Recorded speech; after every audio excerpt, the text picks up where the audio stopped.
Good evening সবাইকে। সবাই কেমন আছে? আশা করি সবাই ভালো আছো। আর এই যে কাছে আজকে জল দেওয়া হয়নি, কেননা বৃষ্টির জল অনেকটা পড়েছে। আর এই দেখো সন্ধে হয়ে গেছে এখন। তো আজকে সন্ধে থেকে আমি আমার ব্লগটা শুরু করছি। তো দেখতেই পাচ্ছ আমি সন্ধে থেকে আজকে ভিডিওটি শুরু করলাম। তো এখন বাজে মোটামুটি 6:30 আর ভিডিওটি শুরু করছি। তো চলো রান্নাঘরে গিয়ে আবারও কথা হচ্ছে তোমাদের সঙ্গে। ভিডিওটি সবাই দেখতে থাকো, আবার আসছি। তো অনেক দিন পর একজন বন্ধু আসলো হাজবেন্ডের। তো হাজবেন্ড বললো যাও এক কাপ চা করে নিয়ে আসো। আর ও খাবে না, শুধু ওনার যে বন্ধু আছে সেই খাবে। আর এদিকে আমি রান্না করব, ছেলে এদিকে কান্নাকাটি করছিল, তাই জন্য আমি তাড়াহুড়োর চোটে একদম সব কিছু ভুলে কড়াইটা আগেই বসিয়ে দিয়েছি। আর এদিকে কড়াটা খুব বেশি গরমও হয়ে এসছে, জলটাও ফুটে গেছে। তো আগে কোনটা করব, আগে চাটা করে ওনাকে নিয়ে দিয়ে আসি। বেশিক্ষণ হয়নি, 10-15 মিনিট হয়েছে। তো চাটা করে ওনাকে দিয়ে তারপর এদিকে দেখলাম 6:30 বেজে গেছে, সবাই তো দেখতে পাচ্ছ। আর এখনও আমার মাংস কাটা বাকি, মাংস কাটা নয়, আলু কাটা, পেঁয়াজ কাটা, তারপর আদা রসুন এগুলোকে ঠিক করতে হবে। আর এদিকে চাটা হয়ে গেছে, তো তাড়াতাড়ি করে আমি চাটাও করে ওনাকে দিয়ে আসলাম। আর চায়ের সাথে টিফিন কিছু বানাতে পারিনি, বলেছি বসুন, এগুলো আমি একটা জিনিস করব আজকে স্পেশাল। আজকে যেটা করব, এই যে মাংসের সব কিছু কেটে নিলাম, পেঁয়াজ টেয়াজ এগুলো সব কিছু, মাংসটা ধোয়াও হয়ে গেছে, আরও ভালো করে আরেকবার ধুয়ে নেব। আলু পেঁয়াজ এগুলোকে আরও একবার করে ধুবো। তো এই যে কাটার সময়টা যেন আমি তোমাদেরকে দেখাতে পারিনি, পরে এই যে তো পেঁয়াজ কাটছি, অনেকটা তাড়াহুড়োতেও কেটেছি। আর ছেলে এদিকে চলে এসেছিল ঠাম্মি দাদুর সাথে খেলা করতে করতে, আর ওখানে বসতেই চাইল না। আর আমি পেঁয়াজটা কেটে ব্যাস মাংসটা কখন যে করবো। আর এদিকে আজকে একটু আলুর পরোটা করব। তো যে বেশি কিছু উপকরণ নেই, ঘরে যা আছে তা দিয়েই। তো এদিকে আমার মাংসটা, এই যে আলুগুলো দিয়ে দিচ্ছি মাংসের মধ্যে, তারপর দিয়ে দেব শুকনো লঙ্কা, তারপর তেজপাতা, কাঁচা পেঁয়াজ সব কিছু দিয়ে।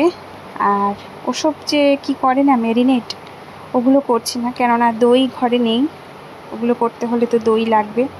তো আমি দই ছাড়াই এইসব কাঁচা পেঁয়াজ দিয়ে, কেন যেন মা শিখিয়েছে যে কাঁচা পেঁয়াজগুলো দিলে অনেকটা সুগন্ধ আসে, আর তেজপাতা সব কিছু। আর এদিকে কিছু পেঁয়াজ আমি ভেজেও নিচ্ছি।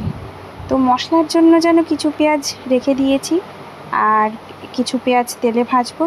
আর অল্প পেঁয়াজ আমি তো তোমরা দেখতেই পেলে মাংসতে দিলাম। আর আজ মাংস রান্না করার সময় কেমন জানি লাগছিল, যে মনে হচ্ছিল কিছু একটা কম হয়েছে। পরে সেটা আমার খেয়াল পড়লো যে আমি তো অনেক বড় ভুল করেছি, ভুলে গেছি মশলাগুলো দিতে, যে মশলাগুলো পেস্ট করে রেখেছিলাম।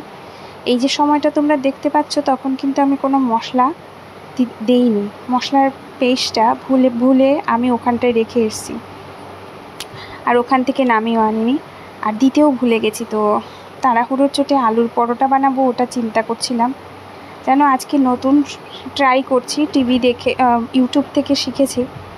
আর বাড়িতে তো মা বানিয়ে খাওয়ায়, কোনো সময় বানাই না, সব সময় মা বানিয়ে খাওয়াতো আলুর পরোটা, মোগলাই পরোটা এগুলো সব কিছু। আর এদিকে কটা বাসন ছিল, মাংসগুলো কষানো হচ্ছে। ভাবলাম রাতের বেলা খাবার দাবার করা হবে, তো তার জন্য থালটিও ধুয়ে নিই, থালগুলো যেগুলো ছিল। বিকেলবেলায় আজকে এত কিছু করতে পারিনি, ভাবলাম ব্লগটা যদি স্টার্ট করি তাহলে ওই সময় তোমাদের সাথে গল্প করব, আর টাইমটা যদি থাকে তাহলে বাসনগুলো ধুয়ে নেব। আর আমি এটা দেখাতে চাইনি, তো তবুও ভাবলাম যাই হোক, এখন যখন আমার সময়টা হচ্ছে, ব্লগ করছি, ভিডিও তৈরি করব। আর আমি মাংসটা কষানো হচ্ছে না তাড়াতাড়ি করে, তো তাড়াহুড়োর মধ্যে আমি কটা থাল ধুয়ে নিলাম। তো থাল ধুয়ে এগুলোকে গুছিয়েও রেখে দিলাম। আর আলুর পরোটা করব ভাবছি। আজকে আবারও মিস্টার ভাত খায়। আসলে তোমাদেরকে জানিয়ে রাখি, আলুর পরোটা, তারপর এই যে ফাস্ট ফুড ম্যাগি এগুলো খেতে ভালোবাসে না, চানাচুর, আমি এগুলো খুবই ভালোবাসি। তো আমি ভাত খাই, এগুলো কম খাই, কিন্তু এগুলো আমার ভালো লাগে জানো ছোটোবেলা থেকে। আর ও এগুলো বেশি একটা খায় না, তো ও মাংসর সাথে ভাত খায়, মাংসের সাথে ভাত না হলে ভালো লাগে না। তো যাই হোক, আমি একটু উৎসাহ নিয়ে শখ করে বানিয়েছিলাম। ওই দিন খেয়েছিল, খেয়ে বলল খুবই ভালো হয়েছে, সাথে ভাতও দিয়েছিলাম। আর এই যে আলু সেদ্ধ করে রাখা আছে এই হাঁড়িতে, ছোট হাঁড়িটার মধ্যে সেদ্ধ করে রেখে দিয়েছিলাম বিকেলে। আটার ডোটাও বিকেলে রেডি করেছিলাম যাতে রাতের বেলা তাড়াতাড়ি হয়। আর ওই জানো তবুও দেরি হয়ে গেল, অনেকটা লেটই হয়ে গেল। তো আলুগুলো ভালো করে তো সেদ্ধ দেওয়া ছিল, এগুলোকে পোশাকগুলোকে ছাড়িয়ে একটা থালার মধ্যে নিয়ে নিলাম। তারপর এগুলোকে যে মেশিন আছে, কাটার মেশিন দিয়ে এগুলোকে ম্যাশ করে নেব ভালো করে, যাতে সেদ্ধ আলু সেদ্ধ মাখা করব। এই যে পরোটার মধ্যে এগুলোকে ভরে ভরে তারপর আটার গোল করে করে, তারপর তো রুটি বেলার মতোই একদম সহজ। তো দুটো আলু নিয়েছি, বেশ দুটো আলুতে হয়ে যাবে মনে হচ্ছে। তো দেখা যাক দুটো আলুতে হয় নাকি। আটার ডোটাও তো আগে তৈরি করেছি, তো আইডিয়া খুব একটা ছিল না। তারপর আমি ভাবলাম দেখি কতখানি হয়, যেহেতু প্রথম। তারপর দেখলাম দুটো আলুতে আর যে আটার ডোটা রেডি করে রেখেছিলাম 4টে ডো হয়েছিল। তো এই 4টে হয়েছিল, মানে কি বলবো, তো 4টে লাড্ডু থেকে আমি এগুলোতে হয়ে গেল ভরে পুরো ভালো করে, মানে ফুলে ফুলে উঠেছে আর কি, বেশি হয়ে গেছে আলু সেদ্ধ, দুটো আলুতেই বেশি হয়ে গেল বুঝলাম। তারপর বানানোর সময় অনেকটা বুঝতে পারলাম যে কীভাবে করতে হয়, নেক্সট ভালো করেই করতে পারবো। আর এই যে তারপর তোমাদের যে বললাম মশলাটা দিতে ভুলে গেছিলাম, তারপর মশলাটা দিয়ে আবারও কষাচ্ছি প্রথম থেকে। আগে তো মশলা দিইনি, ওই দিন মাংসটা খুব বেশি ভালো করে কষানো হয়েছিল বলে এত বেশি তেল, তারপর মশলাগুলো এত বেশি ভালো করে মাংসের মধ্যে ঢুকেছিল, আলুর মধ্যেও এত ভালো হয়েছিল। আমি তো চিনি দিই, তোমাদেরকে এটা দেখাতে পারলাম না, চিনিও দিয়ে দিয়েছিলাম লাস্টে অল্প, আচারের মতো লাগছে তাই না, একদম অল্প পরিমাণে। তার জন্য মানে একটু মিষ্টি ঝাল এইভাবে বোঝা যাবে, হালকা পরিমাণে চিনি। এদিকে ওই যে আমি ওকে কিভাবে শান্ত করব এটাই ভাবছি, দেখলাম না ও তো বেসিনে কেনার থেকে যাবেও না। আর হাতগুলো ধুয়ে দিয়েছিলাম পরে সাবান দিয়ে, ওখানটায় তো সবসময় সকরা বাসন এগুলো জমানো থাকে, কিছু পরিমাণে দিয়ে দিচ্ছি। পরে আরো গরম মশলা কি আর করবো, ওকে নিয়েই রান্নাটা করলাম। এখন কষা মাংস, আর এদিকে দেখো কষা মাংস খেতে চাই, আমি গরম মশলাটা দিয়ে আবারও ভালো করে নাড়িয়ে নিয়েছি। তো মিস্টার ছেলেকে দেখে দেখে রাখলো, আর ও শেষমেশ রান্নাঘরেই দৌড়ে আসে। এখন তো বড় হয়ে ও রান্না করবে, আমার সঙ্গে রান্না করা দেখবে। মাংসটা হলে ও একটা চোখ থাকে কখন মাংসটা হয়ে যাবে, বেশি তো খায় না। আর এদিকে মিস্টার এসে দেখলো রান্নাটা কমপ্লিট, এবার বলল আমি একটু বেরোচ্ছি, ও তো তোমার পাশে থাকতে চায়, নাহলে তো ওকে নিয়ে একটু ঘুরতে যেতাম। তা আমি থাক, আমার পাশেই থাক, ছেলে খেলাধুলা করছে, তুমি আসতে পারো। তো ওর বন্ধুর সঙ্গে গল্প করতে করতে চলে গেল। আর চিকেন কষাটা ও মানে টেস্ট করে বলল খুব ভালো হয়েছে, খেয়ে বলল। তো আমি ভয় পেয়ে গিয়েছিলাম যে না জানি কি হয়ে যাবে, চিকেনটা ভালো হয়নি, এইভাবে একটা ভয় ছিল। কিন্তু পরে যখন ও বললো যে না চিকেনটা ভালোই হয়েছে, আজ কি দিয়েছো, তো যাই হোক আমি পরে বলবো তোমাকে এই ঘটনাটা আজকে কি হয়েছে একদম। তারপর পরে বলেছি, পরে বলার পরে বললো এই যে তোমার একটা ভুল করার অভ্যেস জানো, তো বর বকা দিলে পরে তো একদম মাথায় গিয়ে ভালো করে ঢোকে, তার আগ পর্যন্ত তো ঢোকে না। সত্যি আমি ভুল করেছি, আমার পাশেই ছিল এই মশলাগুলো পেস্ট, আর আমি দিতে ভুলে গেছিলাম। তো যাই পরে বললাম যা করেই হোক পরে তো ভালোই লাগলো খেতে, তাই না? পরে যেন খেয়ে বলেছে হ্যাঁ খুবই ভালো হয়েছে, ভুল করলে পরে মনে হয় ভালো হয়, তাই না? আমি বললাম হ্যাঁ। তারপর এদিকটায় আমি তাড়াহুড়োর চোটে এই যে তাড়াহুড়ো করে প্রথম বানাচ্ছি, কালারটা তোমরা দেখতে পেলে। ওটাতে যদি আরেকটু মশলা দেওয়া যেত, ধনেপাতা, বাজার থেকে ধনেপাতা আনার পরে এগুলো সব কিছুই দেয়া হয়ে গেছে, তো আর ছিল না পরে, যাই জন্য ধনেপাতা ওপরে দিলে পরে আরও সুন্দর একটা সুগন্ধ আসে এই আলুর পরোটা থেকে। তারপর এখানে যদি তুমি কাশ্মীরি যে লঙ্কা আছে এগুলো নেই, আমাদের বাড়িতে এগুলো নেই, কেননা খুব একটা আমি রান্না বাড়াতে এক্সপার্ট নই বলে আমি সকাল থেকে উঠে ছেলেকে কীভাবে খাওয়াবো আর হাজব্যান্ডকে কীভাবে স্কুলে রান্না করে দেবো তার জন্য নতুন কিছু আইটেম বানাতেও পারি না, আর এগুলো আনাও হয় না।